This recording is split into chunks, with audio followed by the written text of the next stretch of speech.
네, 우리 마가복음 8장 13절부터 21절까지 말씀 보겠습니다. 우리 화면에 나오는 말씀입니다. 다 같이 일어나셔서 한 절씩 교독하겠습니다. 그들을 떠나 다시 배에 올라 건너편으로 가시니라. 제자들이 떡 가져오기를 잊었음에 배에 떡 한 개밖에 그들에게 없더라.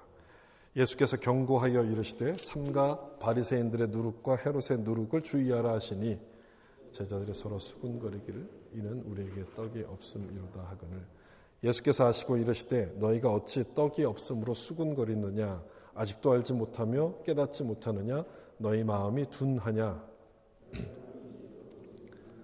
귀가 있어도 듣지 못하며 또 기억하지 못하느냐 내가 떡 5개를 5,000명에게 떼어줄 때에 조각 몇 바구니를 거두었더냐 이르되 12이니이다 또 7개를 4,000명에게 떼어줄 때에 조각 몇 광주리를 거두었더냐 이르되 7이니이다. 같이 읽겠습니다. 이르시되 아직도 깨닫지 못하느냐 하시니라. 아멘. 말씀에 은혜 받으세요. 인사하면서 하겠습니다. 말씀에 은혜 받으세요. 아멘. 아직도 깨닫지 못하느냐라는 제목으로 말씀을 나누겠습니다.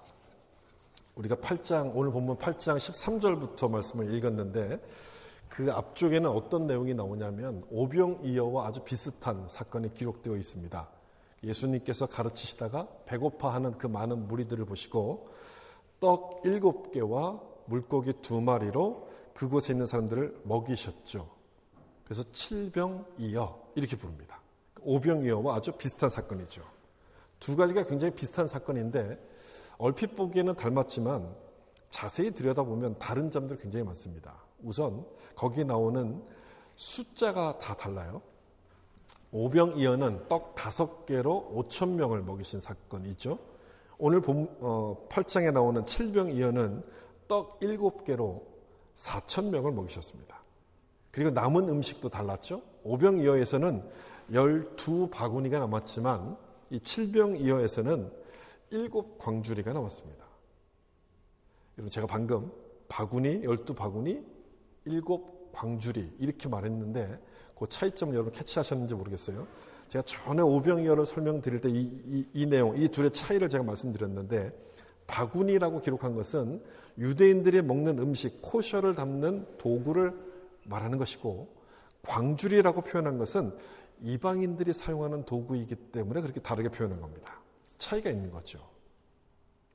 일어난 장소도 달랐습니다. 오병이어는 벳세다에서 일어났고 칠병이어는 갈릴리 동쪽에 있는 이방인 지역에서 일어났습니다. 비슷한 사건을 2번 행하신 것은 대상이 달랐기 때문에 그래요.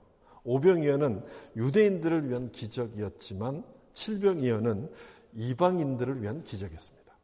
대상이 달랐으니 비슷한 기적을 2번 행하셨는데 이 제자들의 입장에서 좀 생각해 보면 2번 다 참석을 한 거 아닙니까?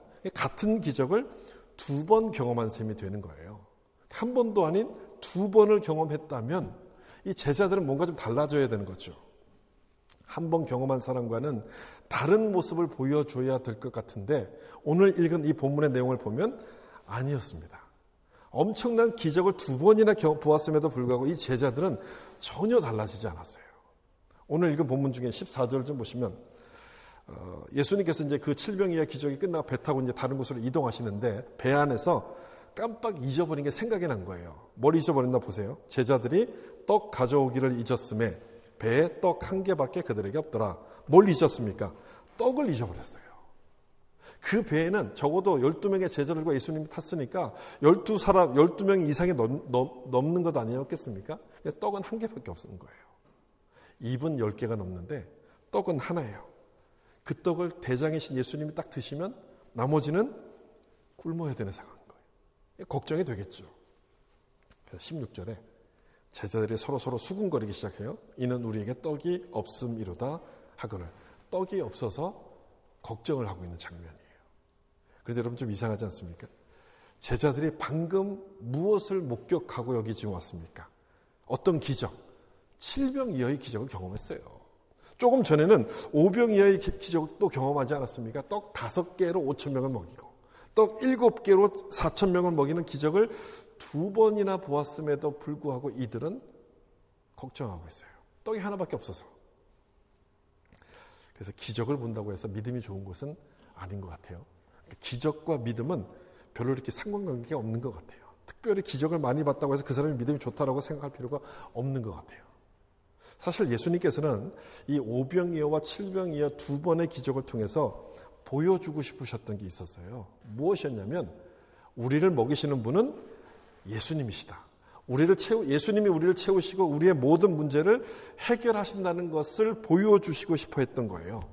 다른 사람들은 깨닫지 못한다 할지라도 두 번이나 기적을 경험했던 이 제자들은 깨달았어야 되는 것 아니겠습니까?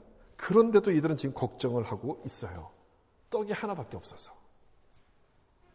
이 떡 하나밖에 없는 걸 어떡하나 이렇게 걱정하고 있는데 여러분 걱정하는 제자들의 모습 아주 익숙하지 않습니까? 어디서 많이 본 것 같은 느낌이 들죠. 우리도 마찬가지죠. 우리도 예수님께 기도해서 기도의 응답을 받았고 은혜도 경험을 했습니다. 그러니까 하나님이 살아계신다는 것을 우리가 확실히 믿어요. 그런데도 떡이 하나만 남으면 걱정이 되기 시작해요.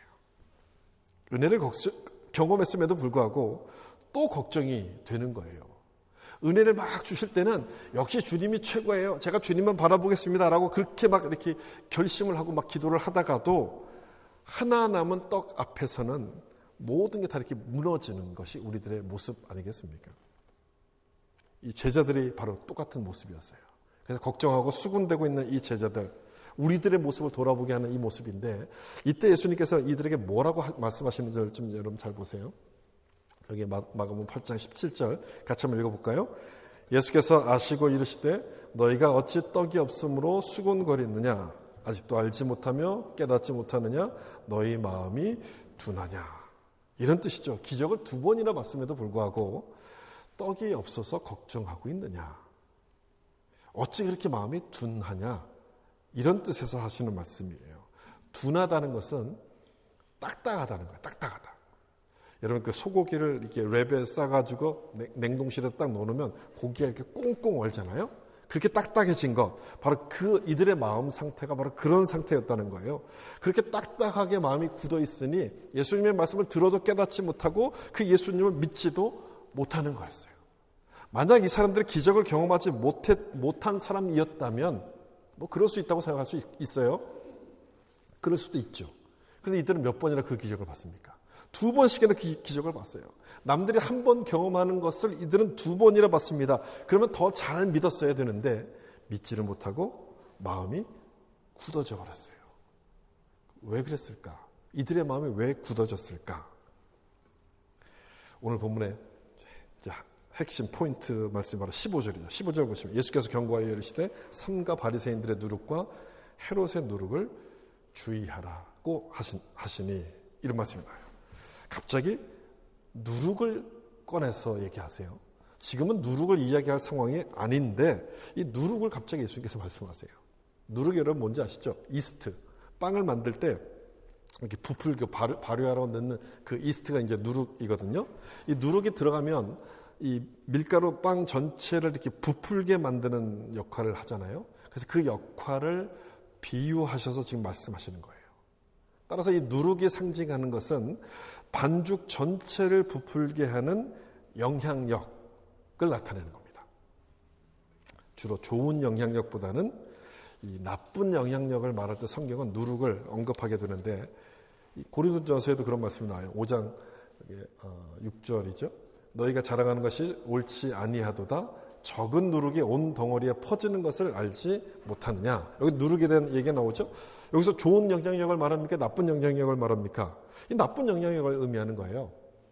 이처럼 누룩은 아주 작지만 보이지 않지만 이 전체에 영향을 끼치게 되는 이 부정적인 영향력을 상징하는 거예요.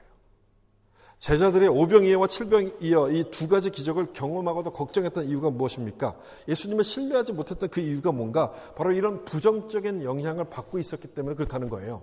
그 부정적인 영향을 예수님은 두 가지 누룩을 가지고 설명하셨던 건데 다시 8장 15절 보시면 하나는 바리새인들의 누룩, 또 하나는 헤롯의 누룩이라는 거예요. 이 누룩을 영향력으로 바꿔서 보면 그 의미가 분명해지죠. 바리새인의 영향력과 헤롯의 영향력.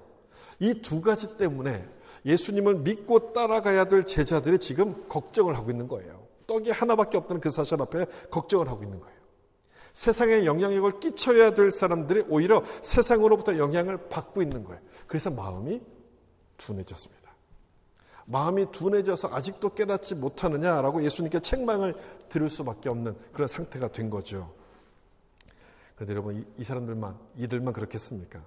제가 조금 전에 이 제자들의 모습이 우리의 모습을 보는 것 같다고 제가 말씀을 드렸는데, 우리도 마찬가지 아닙니까? 예수님께서 우리를 보시면 우리에게도 이렇게 말씀하실 거예요. 우리 역시 이 제자들처럼 세상을 변화시키라고 부름받은 사람들 아닙니까? 세상의 빛과 소금이 되라고 우리를 부르셨는데 그렇게 살지를 못하잖아요. 세상을 변화시키지를 못해요. 변화는커녕 오히려 세상으로부터 우리가 영향을 받고 살아요. 세상에 끌려가면서 우리가 살고 있어요. 은혜를 받고 은혜를 알매도 불구하고 마음이 둔해져서 깨닫지를 못해요. 우리도 누룩에 영향을 받고 있다는 얘기인데, 따라서 예수님께서 말씀하신 이 두 가지 누룩이 무엇인지를 좀 생각해 봐야 됩니다. 이걸 조심하려면, 피하려면 뭔지를 알아야지 우리가 조심할 수 있잖아요. 이 제자들 마음을 둔하게 만들었던 두 가지 누룩 중에 바리새인의 누룩을 좀 먼저 생각해 보면, 이 바리새인의 누룩이 뭔가 누가복음 12장 1절에 보면 이렇게 나옵니다. 예수께서 먼저 제자들에게 말씀하여 이르시되 바리새인들의 누룩 곧 외식을 주의하라. 바리새인의 누룩을 뭐라고 지금 설명합니까? 외식이라고 되어 있어요. 외식. 이 외식이 영어로 말하면 제가 여기 적어놨나 모르겠는데 하이포크라시라는 거 되어 있죠. 이 말은 이제 헬라어 그릭에서부터 온 단어인데, 이 그리스 시대에 이제 연극들이 많았잖아요. 가면을 쓰고 연극하는 사람을 가리키는 단어가 이 하이포크라시라는 단어예요. 가면을 딱 썼으니까 자기 모습이 감춰져서 안 보이겠죠. 그래서 거기서부터 유래가 돼서 겉모습에만 신경 쓴다는 뜻이 이제 되어버린 거예요. 속이야 어떻든 간에 상관하지 않고 겉모습만 잘 보이려고 꾸미는 것을 가리켜서 외식이라고 얘기합니다. 여러분, 바리새인들은 율법을 참 철저히 지키는 사람들 아닙니까? 안식일에 먹을 걸 딱 준비하지 못해서 먹을 게 딱 떨어지면 율법을 지키기 위해서 굶어요. 차라리 굶지 절대로 일을 하지 않는 사람들이에요. 그렇게 철저하게 율법을 지켰습니다. 그랬으면 예수님께로부터 칭찬을 받았어야 되는데 아니었어요. 이 말씀처럼 예수님께 책망을 받습니다. 왜? 열심의 내용이 달랐기 때문에 그래요. 율법의 형식은 지켰는데 그 속에 채워져야 될 이 내용이 없었던 거예요. 그래서 예수님은 그들을 향해서 뭐라고 말했냐면 회칠한 무덤 같다, 이렇게 말씀해요. 회칠한 무덤. 무덤에다가 하얗게 횟가루를 뿌렸다는 거예요. 그래서 하얗게 꾸며놨다, 이런 표현이에요. 여러분, 무덤은 무덤 속에는 죽은 사람의 뼈가 들어있고 그다음에 썩는 냄새가 가득한 진동하는 곳 아니겠습니까? 그런데 그곳에 겉에만 하얗게 이렇게 칠한다고 해서 달라질 게 없는 거죠. 그런데도 그렇게 했다는 거예요. 예수님께서 지적하셨던 이 바리새인의 외식 중에 한 가지가 여기 나오는데, 마태복음 23장 23절을 보시면 이렇게 되어 있어요. 화 있을진저 외식하는 서기관들과 바리새인들이여, 너희가 박하와 회향과 근체의 11조는 드리되 율법에 더 중한 바 정의와 긍휼과 믿음은 버렸도다. 그러나 이것도 행하고 저것도 버리지 말아야 할지니라. 바리새인들의 외식 가운데 하나를 예수님께서 지적하시는 말씀이거든요. 근데 이 사람들은 뭘 드렸냐면 박하와 회향과 근체의 11조를 드렸다고 되어 있어요. 저 세 가지는 자기 집에서 이제 길러서 먹는 채소를 말하는 거예요. 자기 집에서 기르는 채소, 그 채소의 11조까지 드릴 정도였으면 좀 대단한 사람들 아닙니까? 자기 텃밭에서 기르는 그 깻잎의 11조까지 드렸다는 얘기예요. 얼마나 대단한 사람이에요. 이 정도면 예수님께 칭찬을 받아 마땅할 텐데 책망을 합니다. 예수님께서는요. 뭐 때문에 책망하시느냐? 이들의 11조는 외식이었기 때문에 그렇다는 거예요. 11조라는 것은 하나님께서 나에게 주신 것이 너무너무 감사해서 수입의 10분의 1을 드리는 거예요. 감사해서 드리는 거예요. 모든 것이 하나님이 나에게 주신 것입니다라는 그 마음을 가지고 감사함으로 드리는 것이 11조거든요. 따라서 이 11조는 믿음이 있어야지만 할 수 있어요. 믿음이 없으면 못해요. 할 수 없어요. 어려워요. 바로 그 부분을 이 바리새인들이 이용한 거예요. 이 11조를 믿음을 자랑하는 수단으로 삼았어요. 박하와 회향과 근채까지 11조를 드림으로 말미암아 나는 이런 사람이다. 나는 이렇게 작은 것까지 11조를 할 수 있을 정도로 믿음이 좋다는 것을 자랑했던 거예요. 근데 여기서 주목할 것은 바리새인들이 드렸다는 것을 강조해요. 우리가 이런 것을 드렸습니다를 강조하지만 예수님은 뭘 강조하고 있습니까? 예수님은요, 버렸다는 것을 강조해요. 버렸다. 뭘 버렸다는 겁니까? 정의와 긍휼과 믿음을 버렸다. 예전 성경에서는 이것이 한 글자로 의와 인과 신을 버렸다 이렇게 표현했는데 이제 여기 개역 성경에서는 정의, 긍휼, 믿음을 버렸다. 왜 그랬습니까? 별로 중요하지 않으니까. 이것들은 별로 중요하게 여기지 않았으니까. 의와 인과 신은 겉으로 드러나지 않잖아요. 아무도 모르는 거예요. 아무도 내가 지키는지를 모르는 거예요. 그래서 11조는 겉으로 드러나는 거예요. 다른 사람이 다 보는 거예요. 내 믿음을 자랑할 수 있는 거죠. 그것에만 신경을 쓴 거예요. 마음과 삶은 달라지지 않았는데 자기의 겉모습만 믿음 있는 척 행동을 했던 겁니다. 그래서 예수님께 외식하는 자라고 책망을 받았던 거죠. 저는 이 외식하는 자를 이런 말로 표현하면 좋을 것 같다고 생각했어요. 무늬만 크리스찬. 이게 똑같은 말인 것 같아요. 무늬만 크리스찬. 주일 예배를 빠지지 않고 헌금도 열심히 하고 봉사도 열심히 하면 여러분 믿음이 좋지 않습니까? 믿음이 좋다고 생각하잖아요. 그런데 그것으로만 내 믿음을 확인하려고 한다면 그런 사람은 무늬만 크리스찬인 거예요. 물론 안 하는 것보다 낫죠. 안 하는 것보다 100배 낫습니다. 그런데 예수님의 책망을 여러분이 잘 보시면 이 사람들이 안에서 책망을 받고 있는 게 아니라 제대로 못해서 책망을 받고 있습니다. 주님이 뭘 원하시는지를 여기서 정확하게 설명하고 있지 않습니까? 정의와 긍휼과 믿음은 버렸도다 이렇게 말씀해요. 의와 인과 신은 버렸도다. 그런데 그건 안 하면서 예수님께서 강조하고 있는 것은 안 하면서 엉뚱한 것만 하고 그걸 자랑하니까 책망을 받고 있는 거예요. 제가 질문을 하나 드려볼게요. 여러분 우리가 예수님을 믿는 이유가 뭡니까? 여러분 예수님을 왜 믿습니까? 구원받기 위해서 우리가 예수님을 믿죠? 그러면 구원은 뭘까요? 구원이 뭘까요? 초신자 때 아마 성경 공부할 때 다 배우신 내용이겠지만 다시 한번 좀 생각해 보세요. 구원이 도대체 뭘까? 천국에 가는 것을 말합니까? 우리는 구원을 받았잖아요. 그럼 우리가 지금 천국에 있습니까? 아니죠. 천국에 있지 않아요. 따라서 천국에 가기 위해서 믿는다는 것은 50점짜리 대답일 겁니다. 만약 구원이 천국에 가는 거라고 생각한다면 뭐 지금부터 믿을 필요가 뭐가 있겠어요? 나도 죽기 전에 죽기 하루 전날 딱 믿으면 되는 건 아니겠습니까? 그렇잖아요. 뭐 지금부터 열심히 믿을 필요가 뭐가 있어요? 근데 하나님은 우리를 구원하신 다음에 바로 천국에 데려가지 않고 이 세상에 살도록 내버려 두세요. 그거는 또 다른 뜻이 있다는 거예요. 우리가 생각하는 것처럼 이 구원은 천국에 가는 것만을 의미하지 않는다는 거예요. 천국 가는 게 맞아요. 이 천국, 우리가 보통 말하는 천국은 내세를 포함하는 거, 내세를 의미하는 거잖아요. 근데 그 구원은 그것만, 내세만을 의미하고 있지 않습니다. 지금 살아가고 있는 이 세상의 일도 거기에 포함이 되는 거예요. 내가 구원받고 천국 간다고 생각할 때는 이 세상의 일도 같이 그 안에 다 포함이 되는 거예요. 여기서 말씀하신 것처럼 예수님이 말씀한 대로 정의와 긍휼과 믿음을 지키면서 살아가는 것, 그것이 바로 이 땅에 하나님의 나라를 이루는 천국의 삶을 사는 것과 똑같은 거예요. 그게 다 구원에 포함이 되는 거예요. 그러면 그렇게 살면, 그렇게 열심히 노력하면 무늬만 크리스찬이 되는 것이 아닌 거죠. 뼛속까지 크리스찬의 모습으로 달라지는 것 아니겠습니까? 예수님이 바로 우리가 이렇게 살기를 원하시는 거예요. 로마서 12장 1절에 있는 것처럼 너희 몸을 하나님이 기뻐하시는 거룩한 산 제물로 드리라. 우리 삶이 예배처럼 거룩해지는 것을 주님이 기뻐하시는데, 그걸 원하시는데 우리가 주일 예배 참석한 것으로, 헌금한 것으로 만족하면 여러분 되겠습니까? 안타까운 것은 예수님께서 이렇게 바리새인의 외식을 책망했다는 것을 우리가 잘 알면서도 나도 모르게 그 모습을 닮아가고 있다는 거예요. 우리도 이 모습을 똑같이 닮아가요.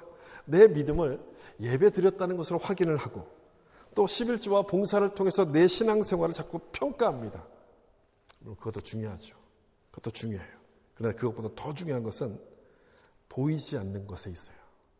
의와 인과 신, 긍휼과 정의와 믿음, 이거를 지켜가는 거예요. 나와 생각이 다른 사람들을 배려할 수 있는 마음이 있어야 되고, 나를 미워하는 그 원수를 욕하기보다도 저주하기보다도 축복할 수 있는 그런 마음이 있어야 되는 것이죠. 그게 의와 인과 신 아니겠어요? 그게 진짜 믿음 아니겠습니까? 그러므로 여러분, 진짜 믿음이라는 것은요, 교회 안에서 나타나기보다는 교회 바깥에서 나타나는 거예요. 여러분, 이걸 잘 기억하셔야 돼요.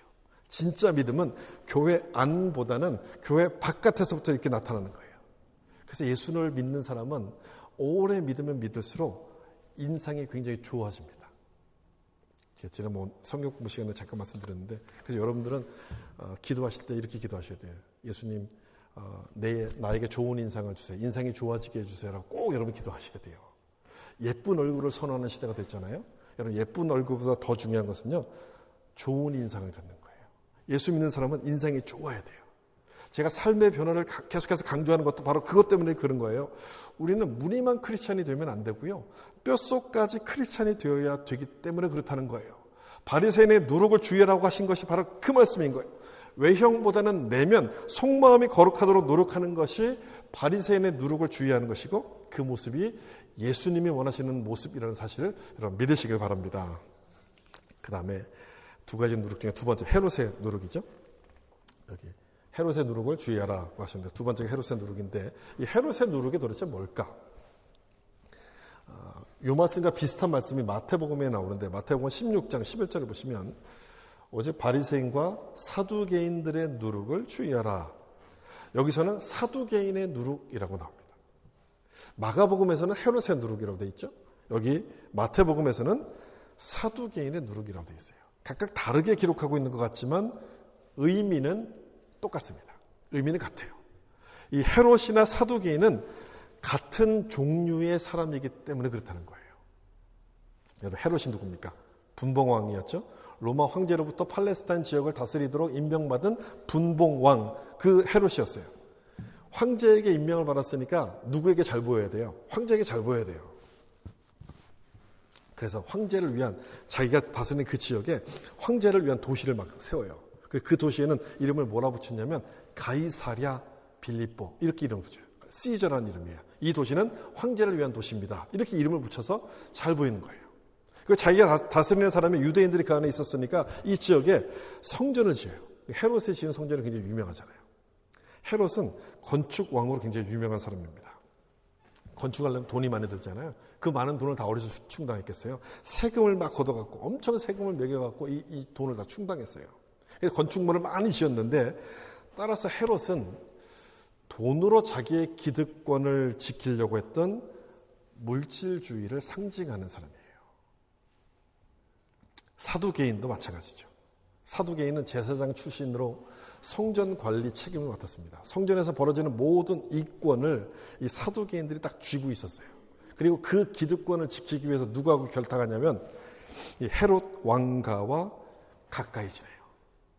요즘 말로 하면 정경유착, 정교유착, 이런 것들이 다 섞여 있는 거예요.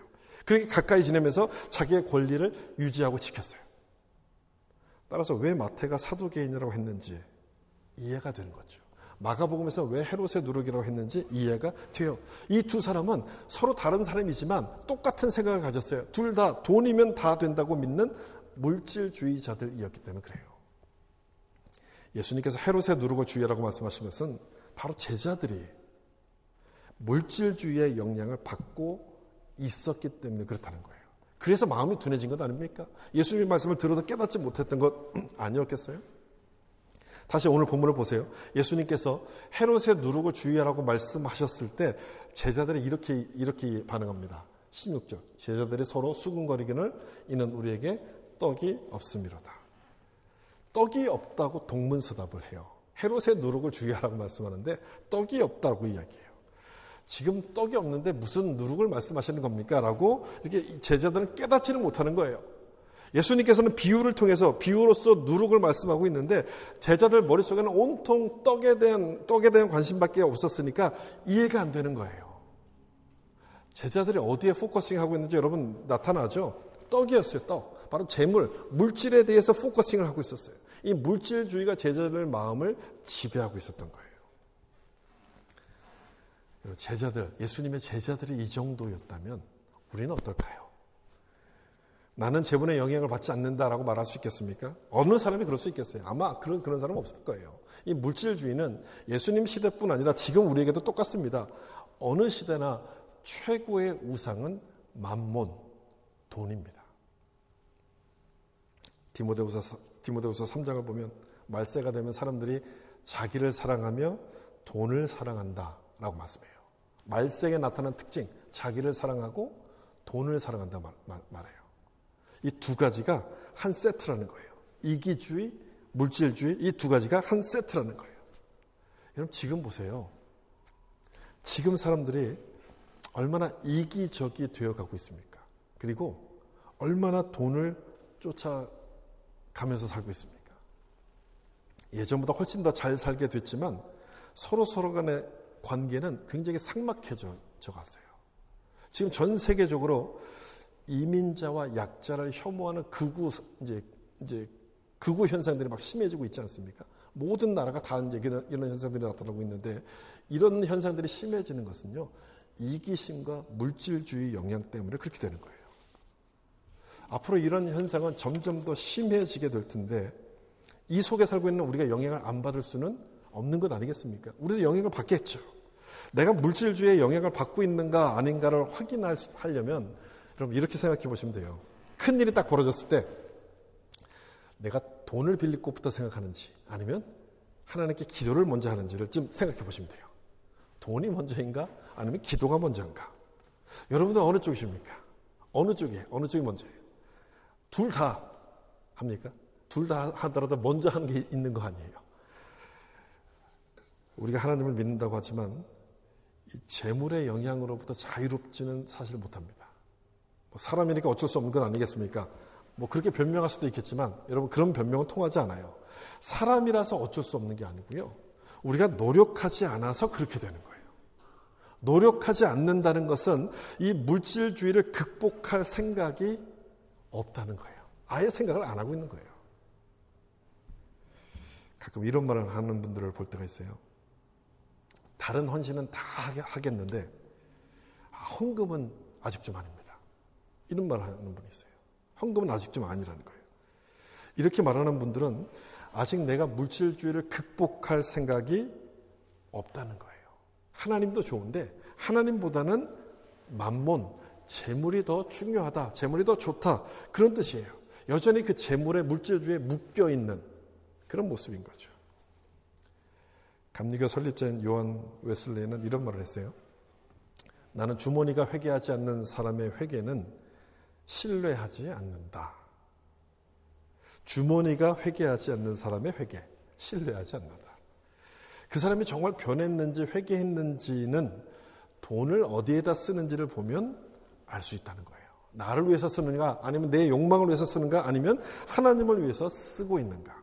우리가 하나님을 믿는다고 하면서도 이 돈에 대한 욕심을 버리지 못하면 물질주의 영향에서 헤롯의 누룩으로부터 벗어나지 못하고 있는 거예요.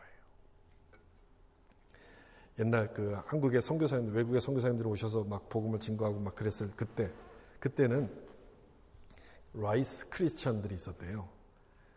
그때는 참 먹고 살기 힘든 그런 시대 아니었습니까? 그러다 보니까 교회에서 주는 밥 한 끼를 먹으려고 교회를 막 사람들이 이제 몰려왔던 거예요. 그런 사람들을 가리켜서 선교사님들이 라이스 크리스천 이렇게 불렀다는 거예요. 물론 지금은 그런 분들 없죠. 밥 한 끼 때문에 교회를 나오시는 분들은 없지만 비슷한 동기로 교회 나오는 분들은 좀 있는 것 같아요. 비즈니스 때문에 아니면 정책의 도움을 받고 여러 가지 정보를 얻으려고 교회에 나오는 분들이 있어요. 이민교회는 특히 그런 현상들이 많죠. 저는 그런 분들이 잘못이라고 생각하지 않습니다. 그런 이유라도 교회를 오는 게 맞다고 생각해요. 그런 분들은 절대 잘못이 아니에요. 교회에 오는 목적은 다양할 수 있어요. 여러 가지 이유 때문에 교회를 올 수 있어요. 그런데 올 때는 그렇게 왔더라도 나갈 때는 한 가지 목적을 가지고 나가셔야 돼요. 그 한 가지는 뭐냐면 예수라는 목적이에요. 예수라는 목적을 가지고 나가야 돼요. 그러면 괜찮은데 문제는 뭐냐? 그렇게 안 한다는 거예요. 자기에게 필요한 것을 다 위에서 찾아가고 그것만 챙기고 그냥 이렇게 나가는 거예요. 스스로 라이스 크리스찬이 되었는데 여러분 우리도 그럴 수 있기 때문에 우리 참 조심해야죠. 어떤 이유로 왔든지 간에 우리가 교회를 떠날 때는 한 가지 목적을 갖고 떠나야 돼요. 그 목적은 뭐냐? 예수의 예수. 예수님을 위해서 내가 살아야지. 그래야지 우리 삶이 변화되는 것이고 삶이 예배가 되는 거예요. 예수님은 떡에 집중하는 제자들을 보시면서 이렇게 말씀하셨어요. 마가복음 8장 18절 같이 한번 읽어보겠습니다. 너희가 눈이 있어도 보지 못하며 귀가 있어도 듣지 못하느냐? 또 기억하지 못하느냐? 떡에 집중하면 눈이 있어도 예수님이 보이지가 않아요. 귀가 있어도 들리지가 않아요. 오병이어와 칠병이어 이 기적을 두 번씩이나 경험했음에도 불구하고 깨닫지를 못합니다. 그러므로 이 헤롯의 누룩, 물질주의를 벗어나는 길은 하나밖에 없어요. 누굴 바라보는 것이냐? 주님을 보는 거예요. 떡을 바라보는 그 시선을 주님께로 돌리는 거예요. 예수님을 보는 거예요. 아직도 깨닫지 못하느냐고 물으시는 그 예수님의 음성에 귀를 기울이는 거예요. 칠병이어의 기적이 일어났을 때 제자들이 본 것은 예수님이 아닌 떡이었어요. 떡을 주신 주님을 본 게 아니라 주님이 주신 떡을 본 거예요. 떡만 보니까 주님이 안 보이는 거죠. 떡에만 매달리다 보니까 그 마음이 굳어지기 시작합니다. 그렇지만 주님을 보고 주님의 음성과도 귀를 기울이기 시작하면 그 떡을 주시는 분이 누군지를 깨닫게 돼요. 아, 나의 필요를 채우시고 나의 모든 문제를 해결하시는 분, 그분이 과연 누군지를 깨닫게 되는 거예요. 그러면 떡이 하나밖에 남지 않아도 불안해지지 않아요. 염려하지 않는 거예요.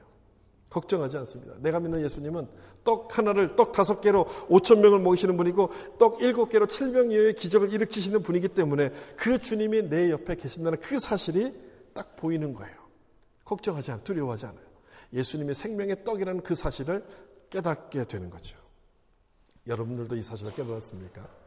여러분들도 생명의 떡이신 그 주님이 보이세요? 그 주님을 딱 보시면, 그 주님을 깨닫게 되면 사람이 떡으로만 사는 존재가 아니라는 사실을 깨닫게 돼요. 그래서 세상의 떡에 집중하지 않으면서 이 재물의 유혹을 이길 수 있게 되는 거예요. 내 지갑이 비었고 은행 통장이 비어서 걱정이 된다면 여러분 주님을 보셔야 돼요. 주님을 보셔야 돼요.